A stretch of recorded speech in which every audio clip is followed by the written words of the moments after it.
Le ministre d'État en charge de la Santé, Nisme Khan, a également accordé une audience au gestionnaire du Fonds mondial de lutte contre le VIH, tuberculose et le paludisme. Les questions liées à l'accompagnement de l'institution onusienne au Gabon dans la lutte contre la tuberculose étaient au centre des échanges.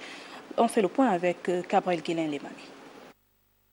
La lutte contre la tuberculose, sujet longuement abordé au cours de cette rencontre entre le gestionnaire du portefeuille pour le Fonds mondial de lutte contre le VIH, tuberculose, paludisme et le ministre d'État en charge de la Santé.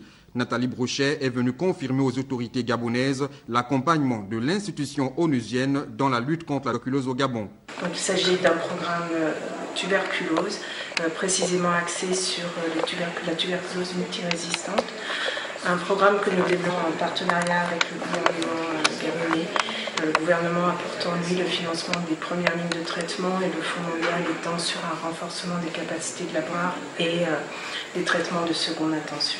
Consciente que la tuberculose est une maladie considérée dans notre pays comme étant l'une des causes de la mortalité, le gestionnaire du mondial a rassuré qu'il n'y aura pas de pénurie de médicaments contre cette maladie. Le médicament est disponible, il est disponible jusqu'en début 2020.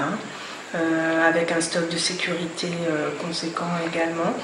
Donc pour le moment, nous sommes dans une situation qui est sereine en termes de traitement de première intention et de deuxième intention.